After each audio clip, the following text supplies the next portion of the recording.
Isso era muito comum antigamente, na década de 70.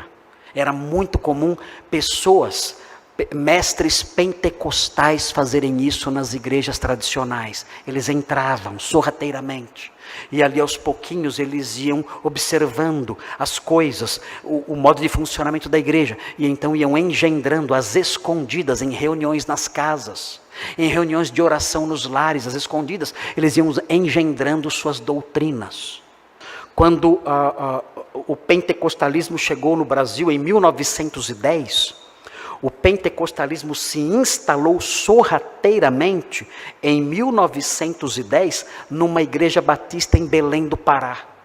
2 suecos, Daniel Berg e Gunnar Wingren, eles se infiltraram na igreja batista dizendo que eram pastores batistas.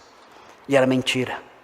Eles tinham sido expulsos da igreja batista nos Estados Unidos.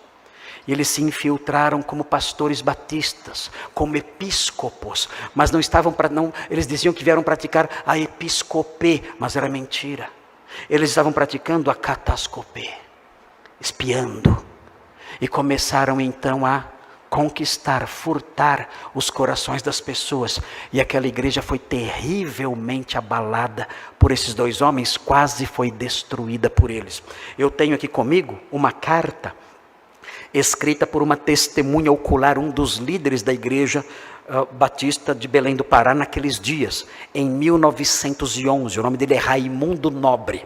Ele escreveu uma carta ao jornal batista da época, descrevendo o que aqueles homens tinham feito na igreja. Irmãos, é simplesmente aterrador o que eles fizeram. Eles destruíram totalmente aquela igreja, se aproveitando de uma viagem do pastor da igreja que se ausentou por mais de 5 meses. Eles se aproveitaram da ausência dele e começaram então a trabalhar a fim de engendrar naquela igreja as suas mentiras. E quase destruíram aquela igreja.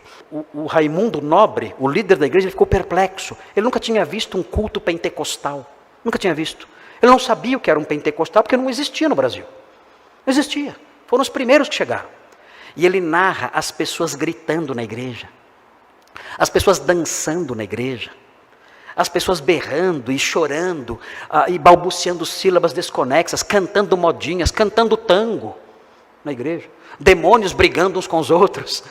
Ele diz que ele começou a gritar para que parassem com aquilo, e começaram a gritar mais alto, mais alto. Ele não conseguia superar a voz das pessoas. Dizem que isso não existia porque isso é neopentecostalismo. O pentecostalismo clássico não faz isso.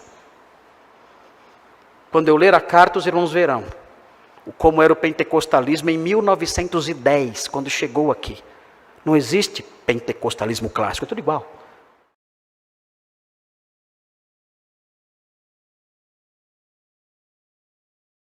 Belém, 19 de junho de 1911. Prezado irmão e relator, como sabeis pela correspondência do irmão João Jorge de Oliveira, inserida no número de 20 de abril do corrente, na ausência de nosso muito estimado irmão missionário Eurico Nelson, ficou o abaixo assinado como encarregado do trabalho de evangelização desta igreja e do Castanhal. Devo dizer-vos que os cultos internos e externos desta igreja iam sempre em progresso, pois eram bem frequentados e com bastante atenção. E sem que houvesse oposição de pessoa alguma, a igreja trabalhava em perfeita paz com Deus. Porém, pela experiência de 18 séculos pela qual tem passado a igreja do Senhor, sabemos que exatamente quando elas vão mais prósperas é que Satanás se introduz manhosa e sorrateiramente dentro delas, procurando aniquilá-las. De veras, o último assalto que Satanás fez à igreja do Senhor aqui foi o mais astuto e perigoso de todos. O caso é que, há uns 5 meses atrás, chegaram aqui da América do Norte 2 homens suecos que se diziam mensageiros do Evangelho. E antes de bem conhecermos tais pessoas, conseguiram elas captar a simpatia dos irmãos JJ de Oliveira e Eurico Nelson, apresentando-se-lhes muito desejosos de trabalharem para o progresso da causa do Senhor neste lugar. Na sua boa-fé, os ditos irmãos Oliveira e Nelson apresentaram os tais indivíduos à igreja, que naturalmente, com tão boa apresentação, logo os recebeu sob a condição de eles trazerem as cartas demissórias das igrejas a que pertenciam. Cartas que, afinal, nunca chegaram. Logo que estes homens começaram a falar o nosso idioma, começaram a vender Bíblias e de casa em casa dos crentes iam fazendo orações, lendo alguns trechos da Bíblia concernentes ao dia de Pentecostes, a Cornélio, etc. Pediam também que os crentes se unissem em oração com eles assim que acabava o culto público, etc. Com estas e outras artimanhas, foram ganhando os corações de muitos crentes, como fizera o príncipe Absalão. Veja 2 Samuel 15. Começaram também a reunir-se em casa de uma irmã cujo marido é marítimo, não se achando em casa. Depois de 5 dias de orações e jejuns, correu rapidamente a notícia de que aquela irmã havia sido batizada com o Espírito Santo e com o fogo do céu, e que, como prova, lhe tinha sido concedido o dom de falar diversas línguas. Sendo isto para nós muito estranho, logo depois do nosso culto de quinta-feira, 8 do corrente, dirigimos-nos, eu e diversos irmãos, para o bairro da Cidade Velha, onde mora a referida irmã, e ao entrarmos em sua casa, fiquei de veras surpreendido como em tempo nenhum vi aquela irmã, que é brasileira, tendo os joelhos no soalho, as mãos postas na frente bem erguida e olhos fechados, articulando com rapidez sons que ninguém podia harmonizar e entender. Nem sabemos se aquilo era qualquer linguagem. Na mesma ocasião, muitos outros de joelhos, choravam uns, outros oravam, outros cantavam e outros liam. De repente, uma irmã começou a tremer, como se sofresse de maleitas, a gemer até que ficou sem sentidos. Seguindo-se a esta crise outra, na qual ora cantava hinos, ora modinhas, inclusive o tango. A este momento, diziam, suscitara-se um debate entre os dois espíritos que tomavam conta das pessoas. A primeira pessoa, que tinha o espírito, dizia que tinha o dom de discernir espíritos e por isso conhecia que o outro espírito era o de Beelzebu.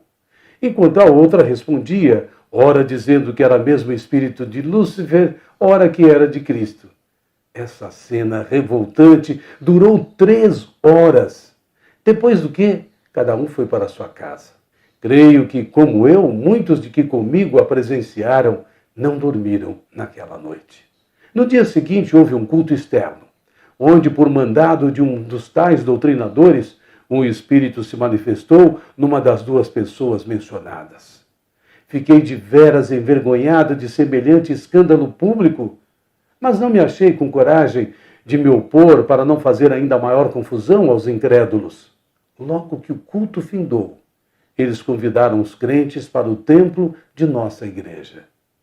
O que então se deu é indescritível. As 4 pessoas actuadas cantavam, riam, choravam. Todos os outros irmãos que se achavam presentes sofriam uma agonia terrível, até que não pude suportar mais.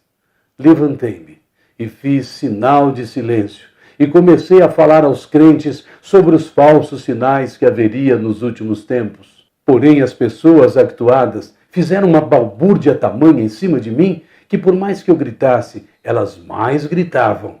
E como não me fosse possível fazer sobressair a minha voz, fui forçado a calar-me e aconselhar aos crentes a se retirarem, do que alguns me atenderam. No dia seguinte, eu e outro irmão, como não sabíamos notícias do irmão Nelson, passamos telegrama para o irmão JJ de Oliveira e para o irmão pastor do Maranhão, pedindo providências urgentes. Fui nesse mesmo dia à tarde fazer a pregação na igreja do Castanhal e voltei no domingo de manhã para pregar aqui na igreja. E tanto na pregação da manhã como na da noite fui rebatido por um adepto da tal heresia. Esta doutrina diabólica ia se alastrando rapidamente e vi que em poucos dias, se não tomássemos posição de verdadeiros crentes batistas, ficaríamos sem igreja batista na capital. Terça-feira 13 do corrente, depois do culto de oração, convoquei a igreja em sessão extraordinária, na qual foram cortados todos quantos se manifestaram adeptos da heresia, sendo o número total dos eliminados 17. Como estamos em tempos trabalhosos, combinei com a igreja termos uma série de conferências e orações que terminaram ontem, as quais, embora pouco concorridas, deram bons resultados. Os crentes se acham novamente prontos para o trabalho.